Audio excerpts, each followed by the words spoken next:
समुद्र के 100 फीट अंदर पानी के हाई प्रेशर को झेलना हुआ, या फिर माउंट एवरेस्ट के हाई एल्टीट्यूड, एक्सट्रीम कोल्ड और लो एटमॉस्फेयर प्रेशर को, रोलेक्स वॉच हर जगह बिल्कुल सटीक टाइम बताती है। अब वैसे तो रोलेक्स की घड़ियां 4-5 लाख से शुरू हुई होती हैं, लेकिन फिर भी इसे खरीदने के लिए आपको 3 से 4 साल तक का वेट करना पड़ सकता है। लेकिन आखिर क्यों रोलेक्स वॉच का इतना ज्यादा क्रेज है? क्यों यूएई के रॉयल फैमिली तक को उनकी मनचाही वॉच बिना वेटिंग पीरियड के नहीं मिल पाती? और किस तरह से रोलेक्स ने अपनी ड्यूरेबिलिटी को एवरेस्ट की ऊंचाई से समुद्र की गहराई तक हर जगह प्रूव करके दिखाया है, आज के इस वीडियो में हम सब कुछ जानने वाले हैं।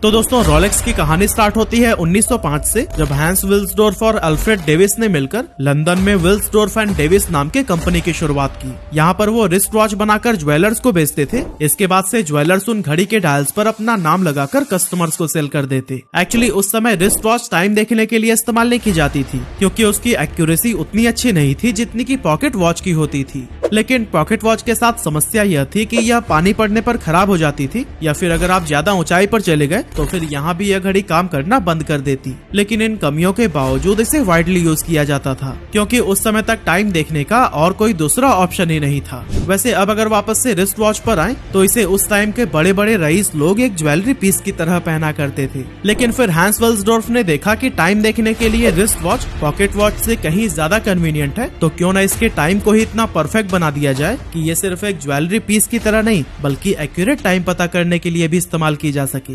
इसके लिए वे 100 से भी ज्यादा क्लॉक मेकर्स से जाकर मिले और उनसे हर उन स्किल्स को सीखा जिसके वो एक्सपर्ट हुआ करते थे। इन घड़ियों के बारे में ढेर सारा नॉलेज इकट्ठा करने के बाद अल्फ्रेड और विल्सडोर्फ ने खूब एक्सपेरिमेंट की और बना डाली दुनिया की सबसे एक्यूरेट टाइम बताने वाली रिस्ट वॉच। वैसे इन रिस्ट वॉच को बनाने के बाद भी वे इसे ज्वेलर्स को ही बेचकर पैसे कमाया करते थे, लेकिन इन्होंने देखा कि धीरे धीरे मार्केट में इनके घड़ियों की डिमांड बढ़ती जा रही है और लोग इनके वॉच को खूब पसंद कर रहे हैं। तो फिर ऐसे में क्यों ना अपने खुद के ब्रांड नेम के साथ मार्केट में उतरा जाए, और फिर इसी सोच के साथ वे खुद के ब्रांड नेम से रिस्ट वॉच बनाने लगे। हालांकि उस समय कंपनी का नाम विल्सडोर्फ एंड डेविस था, जिसे अगर डायल पर लिखा जाए तो ये बहुत बड़ा हो जाता था। इसलिए इन्होंने अपने ब्रांड नेम को छोटा और आसान बनाकर 1908 में कंपनी का नाम बदलकर रोलेक्स कर दिया। अब रोलेक्स अपने रेवोल्यूशनरी प्रोडक्ट से धीरे धीरे मार्केट में पकड़ बनाने लगा, साथ ही उसे और भी बेटर बनाने के लिए नए नए इनोवेशंस किए गए। 1908 में ही इन्होंने अपनी कंपनी का ऑफिस स्विट्जरलैंड के जेनेवा में ओपन कर लिया और फिर वहां से वो अपने ऑपरेशंस को मैनेज करने लगे। लेकिन 1919 में इन्हें अपने लंदन वाली कंपनी बंद करनी पड़ गई, क्योंकि गवर्नमेंट ने टैक्स ही इतना ज्यादा बढ़ा दिया था कि वहाँ का प्रॉफिट मार्जिन लगभग ना के बराबर रह गया था। हालांकि कंपनी का स्विट्जरलैंड में लोकेट होना भी इनकी ब्रांड वैल्यू को बढ़ाने में बहुत मददगार साबित हुआ, क्योंकि उस समय स्विस मेड वॉचेस सबसे ज्यादा सटीक टाइम बताने के लिए जानी जाती थी और दुनिया भर में इनकी खूब डिमांड भी थी। ऐसे में रोलेक्स की घड़ियों पर जब लोग स्विस मेड देखते थे तो बिना ज्यादा सोचे समझे उसे खरीद लेते और कंपनी को भी इससे खूब प्रॉफिट हुआ।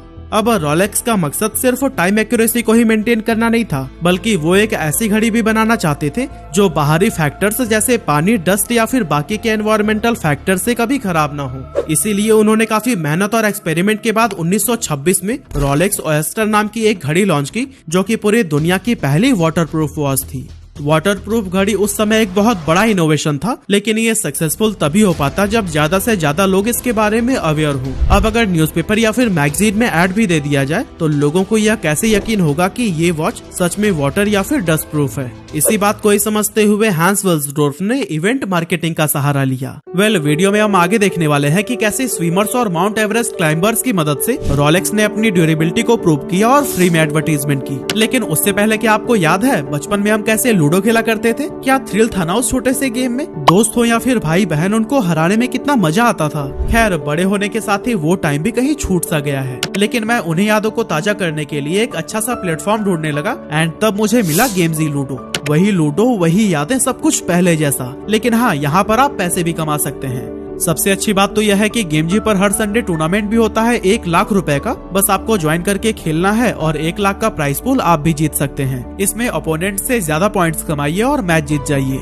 जीते हुए पैसों से फिर खेलिए और उन्हें इजिली विड्रॉ कर लीजिए। यहाँ पर लोग 12 लाख रुपए तक डेली जीत रहे हैं और यह एक RNG सर्टिफाइड गेमिंग प्लेटफॉर्म है for fair play and equal opportunities. RNG मतलब रैंडम नंबर जनरेशन, ताकि कोई भी प्लेयर चीटिंग न कर सके। सबसे बढ़िया बात, इस टूर्नामेंट में एंट्री एकदम फ्री है, बट यह एक लिमिटेड लिमिटेड सीट ऑफर है। सो जल्दी से ज्वाइन करिए और हाँ याद रखिएगा रजिस्ट्रेशन खुलेगा संडे सुबह 10 बजे। पर अभी जाकर रिमाइंडर पे क्लिक करके रखिए ताकि रजिस्ट्रेशन खुलने पे ही आपको पता चल जाए। लिंक डिस्क्रिप्शन में मिल जाएगा। Don't forget to check it out. Well, topic पर वापस आते हैं और जानते हैं कि रोलेक्स ने अपनी ड्यूरेबिलिटी को कैसे प्रूव किया और फ्री में एडवर्टाइजमेंट की। दोस्तों, वो ऐसा दौर था जब हर खेल में वर्ल्ड रिकॉर्ड्स बनाए जाते थे। पूरी दुनिया और मीडिया की नजर उन्हीं खेलों पर टिकी रहती थी और अगले दिन न्यूज़पेपर में उसी से रिलेटेड न्यूज ही टॉप पर हुआ करती थी। रोलेक्स ऑयस्टर को लॉन्च करने के 1 साल बाद विल्सडोर्फ को अपनी घड़ी की क्वालिटी को साबित करने का एक सुनहरा मौका मिल गया। एक्चुअली 7 अक्टूबर 1927 को मर्सिडीज ग्लिटर्स नाम की एक स्विमर वर्ल्ड रिकॉर्ड बनाने जा रही थी। इसके लिए उन्हें 34 किलोमीटर लंबे इंग्लिश चैनल को तैरकर क्रॉस करते हुए इंग्लैंड से फ्रांस तक पहुंचना था। इस मौके पर रोलेक्स ने स्विमिंग के दौरान टाइम को कैलकुलेट करने के लिए अपनी वाटरप्रूफ घड़ी ऑफर की, जिसे ग्लिटर्स ने एक रेशम के रिबन में बांधकर अपने गले में पहन लिया। उन्होंने सुबह 7:30 बजे से तैरना शुरू किया और लगातार 10 घंटे तक तैरकर शाम से पहले ही फ्रांस पहुंच गई और उस समय घड़ी की एक्यूरेसी में 1 सेकंड का भी फर्क नहीं आया था। ये वर्ल्ड रिकॉर्ड सिर्फ ग्लिटर्स के लिए ही नहीं बल्कि रोलेक्स के लिए भी बहुत बड़ी जीत साबित हुई, क्योंकि खारे पानी, ठंड, फोर्स और कई तरह के एनवायरमेंटल फैक्टर्स में एक्सपोज होने के बाद भी रोलेक्स ऑयस्टर बिल्कुल बेहतर कंडीशन में थी। ये पूरी दुनिया के सामने उसकी ड्यूरेबिलिटी और वाटरप्रूफ कैपेबिलिटीज को साबित कर रहा था। इसके बाद से ग्लिटर्स के साथ रोलेक्स ऑयस्टर की भी खूब फोटोज छपी और इस वॉच की अखबारों में जमकर तारीफ की गई, जिससे कि कंपनी का मुफ्त में ही एडवर्टीजमेंट हो गया। इस इवेंट के बाद से कंपनी की ब्रांड इमेज खूब बढ़ी, लेकिन इसके बाद भी इसने खुद को इनोवेशन से दूर नहीं किया और लगातार नए नए एक्सपेरिमेंट करते गए। 1945 में रोलेक्स ने पहली बार डेट दिखाने का फीचर भी अपनी घड़ियों के साथ जोड़ा और हर तरह के एनवायरनमेंट में एक्यूरेट टाइम दिखाने के लिए भी लगातार इम्प्रूव करते गए। फिर आया साल 1953 जब सर एडमंड हिलेरी और तेंजिन नोर्गे दुनिया के सबसे ऊंची चोटी माउंट एवरेस्ट पर चढ़ाई करके वर्ल्ड रिकॉर्ड बनाने जा रहे थे और पूरी दुनिया की नजर उन्हीं पर थी। ऐसे में रोलेक्स कैसे पीछे रहता। यहाँ भी इसने इन क्लाइंबर्स को अपनी वॉचेस पहना दी। सर एडमंड हिलेरी और तेंजिन नोर्गे दुनिया के पहले क्लाइंबर्स बने जिन्होंने माउंट एवरेस्ट पर चढ़ने का वर्ल्ड रिकॉर्ड अपने नाम किया। और इनके साथ साथ रोलेक्स का नाम भी खूब फेमस हुआ, क्योंकि इस कंपनी की वॉच ने हाई एल्टीट्यूड, एक्सट्रीम कोल्ड और लो एटमॉस्फेयर प्रेशर में भी बिल्कुल सटीक टाइम बताया था। इस तरह के इवेंट से कंपनी को खूब सक्सेस मिली और बहुत ही तेजी से रोलेक्स खुद की एक यूनिक ब्रांड इमेज डेवलप करने में कामयाब हो गई। कभी ये कार रेसिंग के जरिए अपनी एडवर्टीजमेंट करा लेते तो कभी स्काई डाइविंग के जरिए। ये लगभग हर उस इवेंट में शामिल होते थे जिस पर लाखों लोगों की नजर होती थी। इतना ही नहीं, 1960 में पनडुब्बी की मदद से इस घड़ी को समुद्र के 100 फीट अंदर भेजा गया और हैरानी की बात यह है कि वहाँ पर पानी का हाई प्रेशर होने के बाद भी घड़ी बिल्कुल सही तरीके से काम कर रही थी। इस तरह से कंपनी ने साबित कर दिया कि पानी की गहराई हो या फिर एवरेस्ट की ऊंचाई, उनकी घड़ियां सटीक टाइम बताने में सबसे बेहतर हैं और यही इस कंपनी की पहचान बनती चली गई। मगर इसके बाद एक अनहोनी हुई। एक्चुअली 6 जुलाई 1960 को हैंस विल्सडोर्फ का 79 साल की उम्र में निधन हो गया, जिसके बाद से कंपनी उनके नाम पर बने हुए एनजीओ के हाथ में चली गई और आज भी विल्सडोर्फ फाउंडेशन नाम का ये एनजीओ रोलेक्स को बहुत ही सक्सेसफुली रन कर रहा है। अब जो कि इस कंपनी का ऑनरशिप किसी प्राइवेट लिमिटेड या फिर लिमिटेड कंपनी के हाथ में नहीं है, इसीलिए इसे बहुत ही कम टैक्स देना पड़ता है। मगर आपको ये जानकर हैरानी होगी कि रोलेक्स अपने 90% प्रॉफिट को हर साल डोनेट कर देता है।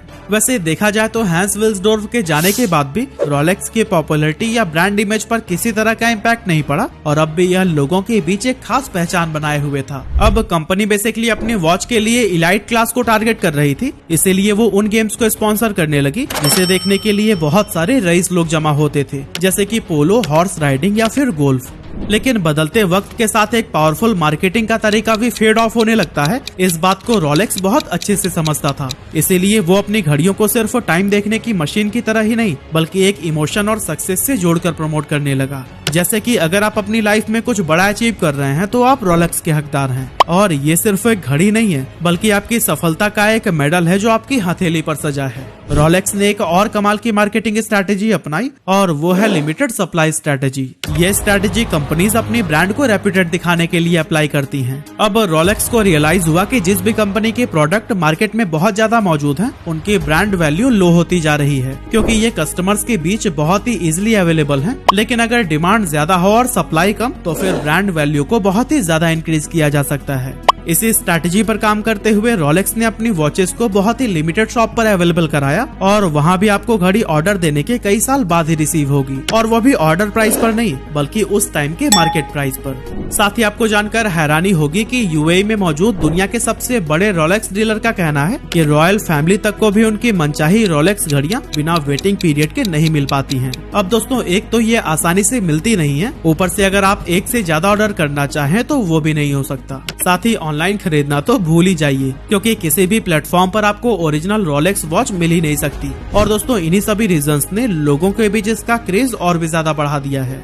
मगर सिर्फ लिमिटेड सप्लाई स्ट्रैटेजी ही इकलौती स्ट्रैटेजी नहीं है जिसने रोलेक्स को ऊंचाइयों तक पहुंचाया, बल्कि घड़ियों की क्वालिटी भी इसे सक्सेस दिलाने में इम्पोर्टेंट रोल निभाती है, क्योंकि रोलेक्स की हर एक घड़ी को बनाने में क्वालिटी का बहुत ही ज्यादा ध्यान रखा जाता है। रोलेक्स में इस्तेमाल किए जाने वाले मटेरियल्स भी काफी एक्सपेंसिव होते हैं, क्योंकि इनमें 940L स्टील का इस्तेमाल किया जाता है, जबकि मार्केट में मौजूद बाकी की घड़ियों में 316L स्टील यूज होती है। तो दोस्तों, यही सब रीजंस हैं कि लोगों के बीच रोलेक्स को लेकर खूब पॉपुलैरिटी देखने को मिलती है और हर एक बीतते दिन के साथ इसकी डिमांड लगातार बढ़ती जा रही है। रोलेक्स हर साल लगभग 10 लाख यूनिट्स बेचकर 80,000 करोड़ रुपए का रेवेन्यू जनरेट कर रहा है और आज इस ब्रांड के सामने कोई भी नहीं टिक पाता।